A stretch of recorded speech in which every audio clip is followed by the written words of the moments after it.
careful, young one. We don't know what evil may await us in here. Whatever, old man, you don't know. There's nothing in here but churchy stuff.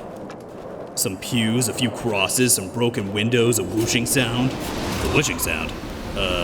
What is that? Oh, now you want my help. Don't start that. Just do your shall not pass thing. For the last time, I'm not Gandalf. All you old people look alike to me.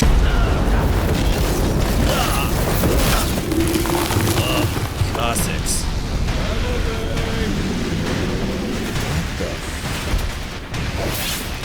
Oh, so it's a fight you want. Then a fight you shall.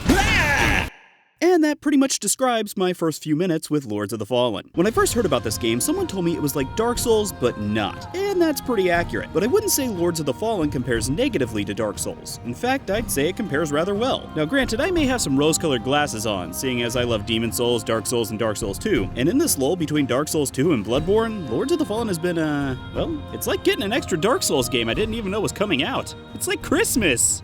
I'm so happy. On to the game. In Lords of the Fallen, you don't really make a character. You'll only pick from one of 3 magic types and one of 3 starting sets of equipment. The 3 magic types are Brawling, Deception, and Solace, or in better terms, Warrior, Rogue, and Cleric. And there are 3 armor types, Warrior, Rogue, and Cleric.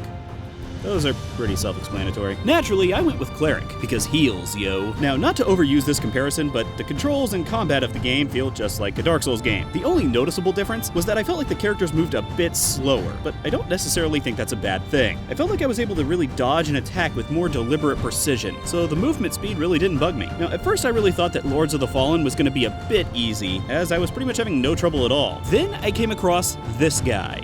Every time! Seriously, I did this 3 times, and every time. Damn it! Damn it! Damn it! After you defeat him, you'll learn about character customization. As you kill monsters, you will gain experience, which you kind of carry on you like gold. When you come across one of these red crystals, you can put your experience into one of 2 areas, stats or spells. They call this banking. Bank enough experience into either of these, and you'll gain a point to spend in either your stats or your spells. But should you not bank your experience, if you die, you will lose all of your experience. But the more experience you're carrying on you means you get more experience per kill, so it's kind of a trade-off. Bank your experience or keep it on you to get more experience. Oh, and should you die, you can get back your lost XP by making it back to your corpse. So this makes dying a bit less of a pain in the ass, but it's still a pretty big pain in the ass. Then there's armor and weapons. You can pretty much equip whatever you want. Some weapons and shields have stat requirements to make them more effective, but yeah, you can still wield them. Armor is broken down into light, medium, or heavy, which is really a trade-off of speed versus defense. It's really all about choosing the best armor for your playstyle. Weapons, however, seem to be a bit more situational. Certain monsters tend to be more vulnerable to different types of damage. This guy, for instance, is pretty immune to my mace. But this axe, that actually has less damage, does more damage.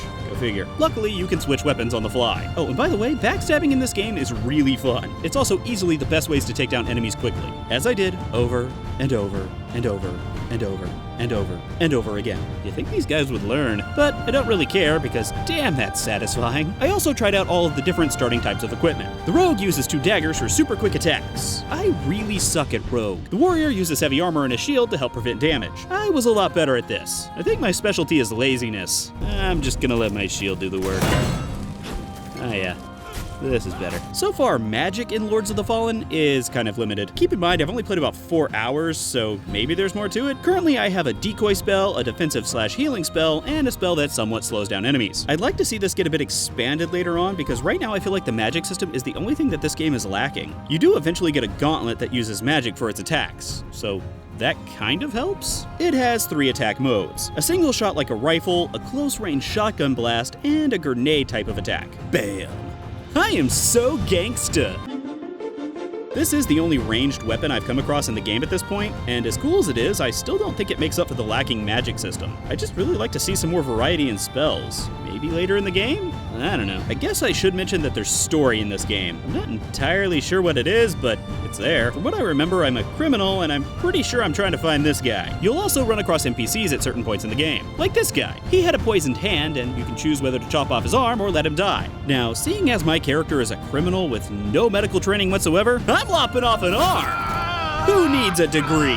As I kept going, I was starting to get the feeling that the game was getting a bit too easy again. Then there was this thing.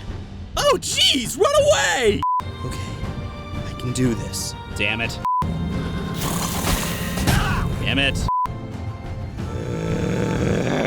Come on, come on. I did it! God, I love this game.